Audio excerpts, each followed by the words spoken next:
Kamu pernah penasaran nggak sih sama masa praaksara? Masa dimana manusia itu belum mengenal tulisan. Pernah, Nas. Setahu aku, masa praaksara itu juga ada periodisasinya loh, yaitu mulai dari Paleotikum atau disebut dengan zaman batu tua, lalu Mesolitikum, zaman batu tengah, dan dilanjutkan dengan Neolitikum, yaitu zaman batu baru, dan Megalitikum, zaman batu besar. Panjang juga ya waktunya. Boleh bantuin jelasin nggak? Waduh, aku nggak tahu nih. Lebih jelasnya, coba tanya Tegar. Dia tahu loh. Zaman Paleotikum itu berasal dari bahasa Yunani, yaitu pala atau palaios, artinya purba, dan litos, artinya batu. Masa ini itu terjadi sebelum zaman logam dan masih menggunakan perkakas yang terbuat dari batu kasar, yang belum diasah dan masih sederhana loh. Benar banget, lebih tepatnya zaman Paleolitikum diperkirakan berlangsung selama kurang lebih 600.000 tahun lalu, sekitar 50.000 sampai 10.000 sebelum Masehi.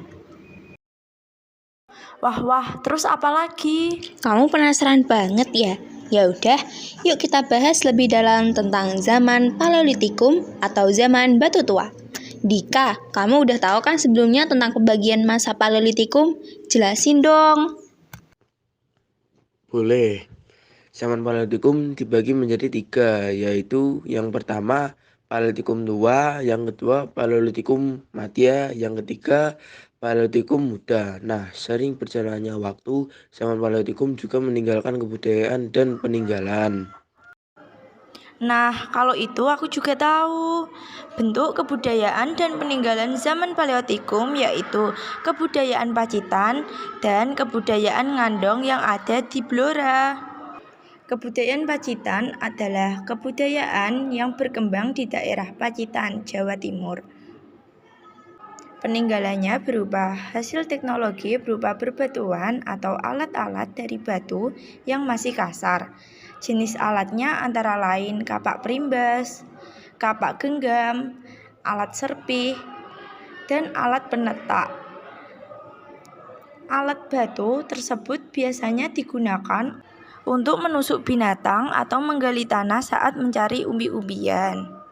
Kebudayaan Ngandong adalah kebudayaan yang berkembang di daerah Ngandong, Kabupaten Blora, Jawa Tengah.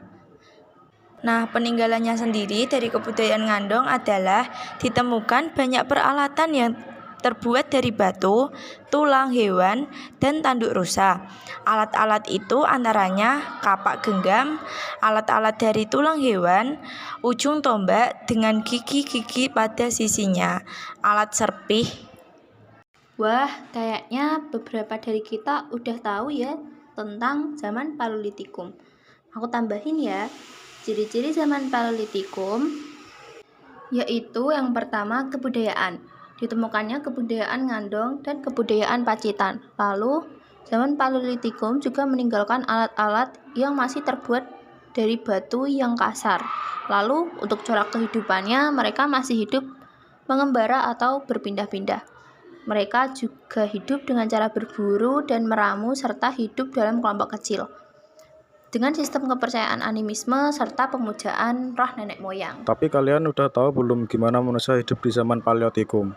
Mereka hidup masih dengan berburu dan meramu. Mereka juga hidup dengan pola yang berpindah, menggantungkan hidup sepenuhnya pada alam dan juga membuat berbagai peralatan sederhana dari batu, tulang, dan tanduk.